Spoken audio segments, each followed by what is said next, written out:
Happy Saturday. I hope everybody is having a solid weekend. Or maybe you're just watching this on a Tuesday. You know what I mean? Like, I don't want to assume which day of the week that you're watching this video, but whatever day of the week it is, I hope it is a happy one. All right, man. I'm taking your questions from YouTube, Twitter. You know the drill here. This is Q&A, where I take your questions from the internet and answer them here in video form as a human being. All right, we're going to take this first question from Evan. Evan says, AB had a history of when he will sign free agents and re-sign a player on his team. Is it possible we skip the big names to re-sign our guys like Njoku and Ward, or let them both walk for the draft, seeing how we've already signed key players around the quarterback? Now, Denzel Ward's going to be here, right? He's going to be here because he has a fifth-year option. So we don't have to worry about Denzel Ward walking this year. Now, could he be used as trade bait? We'll see what options they look at in free agency or in the offseason to upgrade the roster. Now, as far as AB and when he re-signs a player, he does have a trend of doing this kind of thing during the season. Right now, he has brought guys back after free agency, but usually, AB likes to handle this in the season, right? Wyatt Teller, before he hit free agency, he was handled. Joe Bitonio, before he hit free agency, he was handled. There's a litany of other guys who he's handled: Kareem Hunt, Nick Chubb, Myles Garrett, right? Like, all of those guys were all extended before they even really came close to free agency, which makes me concerned about what the decision is going to be on David Njoku. I think it's probably franchise tag. And if it's not franchise tag, they're probably just going to let him walk. I don't love that idea, especially if they're planning on keeping Hooper. Really don't love that idea. But if they wanted to get a deal done with Njoku, long term at least, I feel like we would know that deal is close or they're trying to have it happen. We've heard nothing from either camp about any type of contract talks. And with a team like the Browns, with a front office like the Browns that likes to be proactive on these matters, right? They like to handle. I mean, they re-signed Joe Bitonio like 3 years before his deal was up. And that's concerning when it comes to David Njoku's future with the Browns, because it just doesn't really seem like the interest is there. And then when you look at how he was used in the season, I mean, let me ask you guys a question. Logically, would it make sense? I think it makes sense to keep David Njoku on the roster. I hope they do it. Let me say that first and foremost. Now, but considering the fact that they still preferred during the season, Kevin Stefanski at least, to give Austin Hooper more design looks, more first reads, more targets, essentially, than David Njoku, despite David being a little bit more productive this year. Does that tendency tell me that this is a team that really wants to keep David Njoku? I don't think that tendency does. A team that wants to keep a player, they're probably going to want to use the player. They're not going to wait till they re-sign a player to use him like a player that they value. Like, they just have not valued David Njoku in the last couple of years. And I just don't, as each day goes on and we hear nothing from either side about this situation, it makes me feel like David Njoku is probably going to hit free agency if he does not get franchise tag. But I don't really see a long-term deal happening with him. Same thing with Denzel Ward. You would think a guy as good as Denzel Ward, they would have at least started talking about contract by now. But his talks of contract are about as destitute and as empty when it comes to what we hear as a Baker Mayfield extension right now, right? Like, we have heard nothing on either front about any of those things. And remember, like, Nick Chubb, that extension happened like 2 years before they needed to. Myles Garrett, 2 years before they needed to, right? If they really want to keep a guy, they will keep you, right? Wyatt Teller didn't let him sniff free agency. And same thing with Kareem Hunt. These are the guys that they value. If you look at the targets for David Njoku over the last few years, it just does not seem to me that they value him at the number of the franchise tag. They might do it, but I don't think they value him at that franchise tag number. And if that's the case, then they're probably not going to keep him long term. So reading the tea leaves on this would make me a little concerned that maybe David Njoku does not return as a Cleveland Brown this offseason, just because it seems like there's some things in the way of that goal. But thank you for that question, Evan. Next question comes from PC, who says, are there any free agent wide receivers? Oh, my bad. He says, are there any free agent wide receivers that we should sign this year? Well, here's how I am with free agent wide receivers. I think wide receiver is, especially for this team, but in general, right? Even if this were like the Bengals, and I said this even with the Bengals, I ended up being wrong on it, but I still believe the principle. When it comes to wide receivers, I'd rather have quantity over the quality. And I know it sounds ridiculous to some people, but I'd rather sign 3 wide receivers on day 3 of free agency or draft 3 wide receivers in day 2 and 3 of the draft than put all of my hopes in 1 wide receiver. The reason I do this, it's kind of similar to my kicker reason, is because I don't have faith in the NFL's ability to scout wide receivers. It's just never been great, right? How many years? I know Jamar Chase is the exception, but how many years has it been that the first wide receiver taken is not the best wide receiver in that draft class, right? It went from before Jamar Chase, the last guy to do it was like Amari Cooper, right? Wide receiver is one of those positions that's so reliant on everything around the wide receiver position, right? You need a good quarterback. You need to be able to fit in whatever offense you're in. You need to be able to accept your role in whatever offense you're in. You need to be able to get along and communicate with whoever the quarterback is, right? Like all of these things kind of factor into the wide receiving position, that it's a very hard position to evaluate.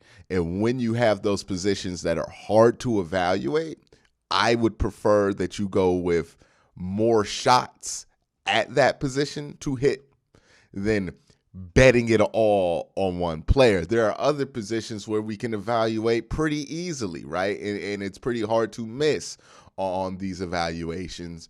And you're willing to do top 5 picks. This is why linemen and defensive ends, if they're really good, will get drafted in the top 10 almost all the time, because those positions are easy to evaluate, right? Like you can tell if a guy is going to be able to be an NFL pass rusher. I would say with about 85% accuracy. Yes, there are some misses every once in a while, but even the misses, right? Like Jadeveon Clowney could be considered a miss because people thought he was going to be the best player in that 2014 draft, and it ended up being Aaron Donald. But, I mean, that's Aaron Donald only went 13th or 14th in that draft because people thought he could only play tackle. I thought otherwise back in the day, but still, nonetheless, even when you miss on Jadeveon Clowney, he's still a very good player. It's just he wasn't the best player in that draft. There are positions in the NFL that are easy to evaluate. There are positions that are very, very difficult to evaluate, and then there's quarterback, right? And they all have different rules. Running back's one of those positions that, a lot of things are dependent on everything around it. So you don't feel comfortable taking a guy in the first round. You want to take that guy in the second, third round. Same thing with wide receivers. Now, wide receivers, you're going to take a really talented wide receiver early in the draft just because not a lot of those dudes exist on planet Earth, but you are a little bit more cautious. Like there's a little bit more of a bust percentage there.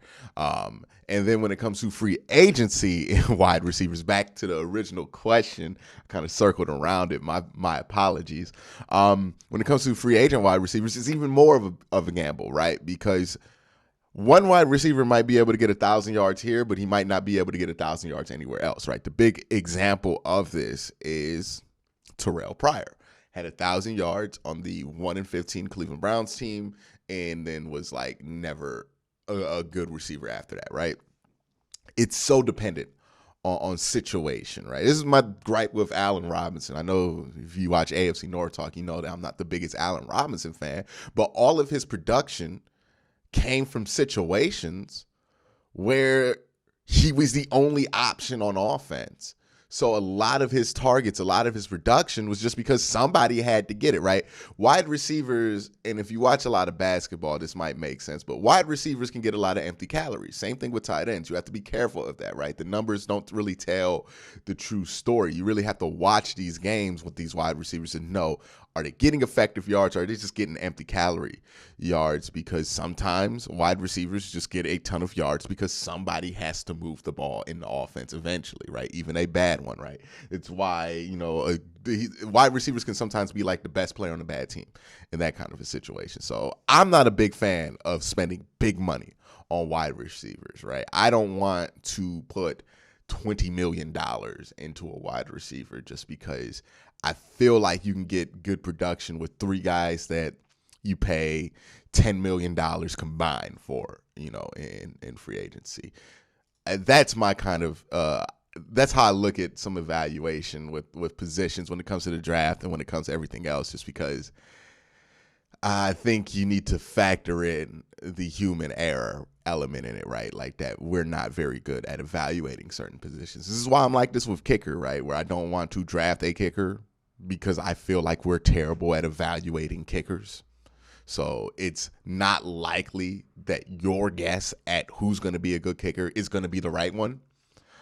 That's kind of how I feel about a lot of positions in NFL. There are positions that the NFL community as a whole is pretty good at figuring out, okay, that's going to be a good player.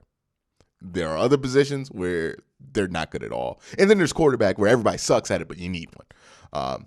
But the next question comes from Shamir, who says, I've been thinking about this for a while and wanted to hear your thoughts. Do you think it's fair to compare our 2021 season to the Ravens this year? Lots of promise going into the season, derailed by injuries, questionable coaching decisions. Granted, the QB situation is a different story. We'll never hear the end about. I absolutely don't think that's fair. The Browns had injuries, but they weren't decimated by injuries. They were decimated by their own stupidity at times this year, right? The Browns failed this year because the Browns messed up. Like they it's on them. It's not on injuries. You could blame some of it on injuries. I know everybody wants to blame all of Baker Mayfield's bad plays on injuries, but a lot of it was just he didn't see the field well, and he's not been seeing the field well, for a couple of years, right? Like, and that's concerning considering he's in a QB-friendly offense. So no, I don't think this situation is really that comparable because when you look at the Ravens lost all of their starting running backs in the offseason. They had to trade Orlando Brown Jr., their starting right tackle, and then they brought in Alejandro Villanueva, who got hurt. And then Ronnie Stanley got hurt. I think all of their guards and centers got hurt. All of their defensive backs got hurt, right? Marcus Peters and Marlon Humphreys got hurt. Like, everybody got hurt. They lost starters everywhere. Defensively, offensively, they had nobody. And they still were 8-3 before Lamar Jackson got hurt. The Cleveland Browns had nothing like that. Like, yeah, Baker got hurt. He played still. Like Odell, he got hurt, but, you cut him. Like, a lot of the Browns' misgivings were their own fault. Were their own result of mismanagement, miscommunication, whatever it was. It wasn't because of injury.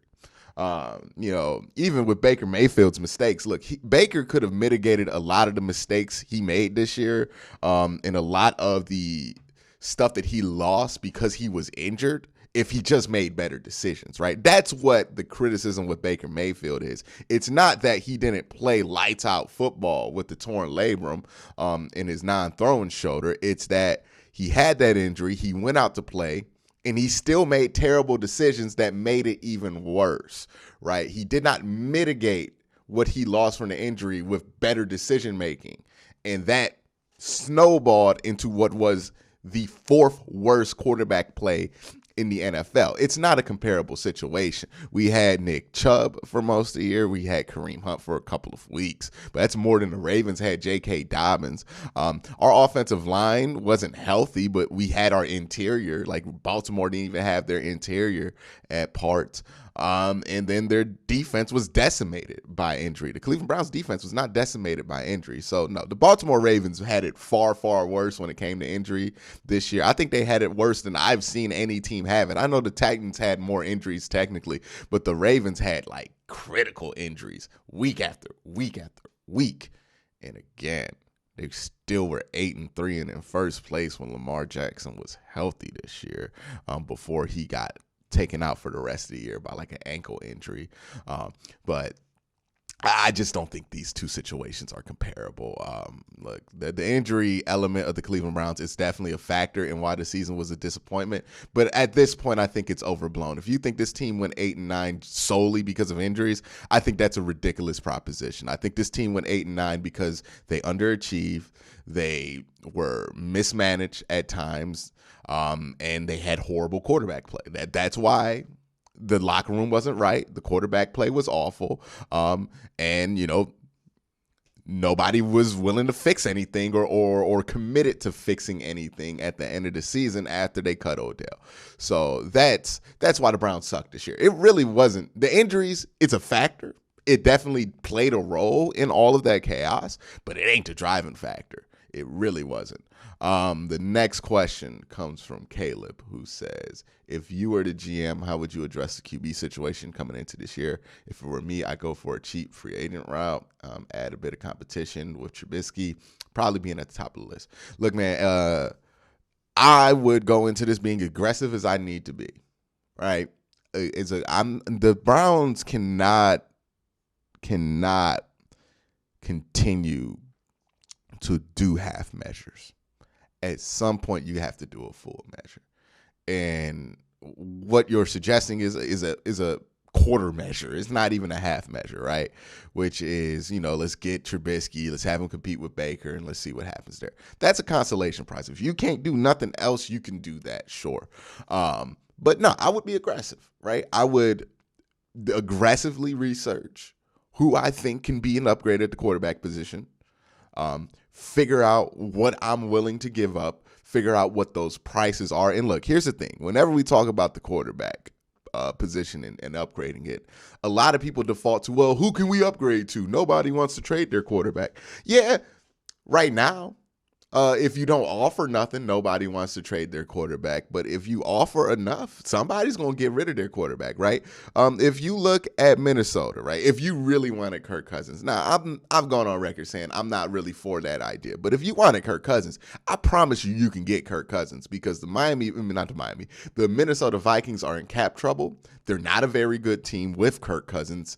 And why wouldn't they take some draft compensation to get Kirk Cousins off their roster, save that cap hit, and get under the cap, and then also, get some draft picks? Why wouldn't they? Maybe you can offer it, they'll take it, right? Same. Well, Derek Carr's a little bit different of a situation because the Vegas, they're not really in a cap situation. They just make the playoffs, so that's going to be more difficult if you want Derek Carr. But Russell Wilson, I know a lot of people take themselves out. Nobody wants to trade Russ, but Russ is older. The Seahawks are rebuilding. By the time the Seahawks are ready to rebuild or finish with their rebuild, Russ might not be Russ anymore. And maybe for the Seahawks, what makes sense for them right now is to get assets for Russell Wilson so they can draft the next Russell Wilson, right? Like maybe that's the plan. Maybe that's how they transition. Is you get rid of the guy that you have right now that's aging and kind of expensive to a team that would be a better fit for him, like Cleveland's ready to win now, for more draft picks, more assets, so you can get the guy that you want in a couple of years to replace him, right? Like you can make it happen if you want to. It's about want to. For the Cleveland Browns. Do they really want to upgrade? Are they really committed to that? If they are, Be aggressive. Look, there's nothing that's off the table for me when it comes to upgrading the quarterback position. There is no price that I'm not willing to consider at the very least, unless you're saying trade Myles Garrett. I'm not trading Myles Garrett for nothing. So Myles Garrett's off the table. But anybody other than Myles Garrett, any asset other than Myles Garrett, let's talk. Let's talk. If it can get me Russell Wilson, if it can get me Aaron Rodgers, if it can get me a definitive upgrade at quarterback, I'm willing to hear it out and see if that's something that I'm willing to do. Not saying I'm willing to trade anybody and everybody to get a upgrade at quarterback, but I am willing to discuss anybody and everybody except for Myles Garrett, because we ain't trading Myles Garrett. But yeah, that's what I would do if I were GM. I would explore every option and not scuff at anything, right? Like, because the upgrade at the quarterback position, that could be the difference between this team maybe making the second round at best, at worst, having another one of these 8 and 9 disappointing years because of bad quarterback play. And the difference from that to, hey, this team makes the Super Bowl and wins the Super Bowl because they had what they needed from that position, which is very important. So that I'm not willing to go into this thinking best case scenario, we sign Mitchell Trubisky to compete with Baker Mayfield. That's worst case scenario. I mean, that's like, if we can't do nothing, we'll do that, right? Like, if that's what we got, that's what we got. But if an upgrade can be had, we're going to listen to the price. That's at least what I want to do. The next question comes from Aaron, who says, if we cut Jarvis and Hooper, what 2 receivers would you want for $20 million that we could save? Look, man, here's the thing I don't get. We want to cut Jarvis Landry and cut Austin Hooper because they're expensive, just so we can assign 2 more expensive damn receivers. That makes sense to me. That really doesn't make sense to me. If you think Jarvis Landry is expensive at $15 million, if you think Hooper is expensive, well, Hooper is expensive for whatever money. He's been terrible. But so Hooper, I get that. I'm not criticizing anybody that says cut Hooper. But when it comes to cutting Jarvis, right, at $15 million, who are we going to get that's going to be as productive as Jarvis Landry for $15 million this year in free agency? That's my question, right? Like, I don't think that answer is as clear-cut as some people want it to be. And that's why I'm not as gung-ho about the ideal as some people, right, when it comes to cutting Jarvis Landry and just, like, flat moving on. Because it's like, if we have to sign a replacement in free agency, are we just going to sign another Jarvis Landry at $15 million? And at that point, what's the point of moving on? If we're just going to sign the same amount of money for the same need? Like, are we going to just create a need that we're going to have to throw more money at just to save some money? It doesn't make sense to me. The next question comes from Will, who says, do you see a realistic offseason this year? We're talking about winning the division again, and what does that look like? Look, man, as long as the quarterback situation is something that we're not sure about, we're not going to be out here predicting that the Browns are going to win the division in the division that has Joe Burrow and Lamar Jackson, right? That's just not how it's going to work. When we feel good about the quarterback position, we do say, hey, the Browns are going to win the division, right? We did it last year when we felt good about Baker Mayfield. But when we are unsure about the factors and the variables that go into that quarterback room, yeah, man, you just don't feel comfortable having high expectations for a team like that, and for good reason, right? The quarterback is the catalyst to a lot of success in the NFL. There has not been a dynasty without a top-level quarterback in NFL history. You know what I mean? Like, there's a reason for that. So, yeah, the offseason expectations this year going to be pretty tame, right? I think, some people are going to go maybe 10 wins. Second, third place. Some people are gonna go like 8-8. A lot of you know how people do when they predict the Browns. They'd love to go 8-8 with the Browns. So probably a lot of people probably gonna go 8-8 or 7-8 or whatever it is now because of the extra game. I'm still not used to it, but that's gonna be it for this week's Q&A. Again, guys, thank you for watching. Have a great day. Have a good night.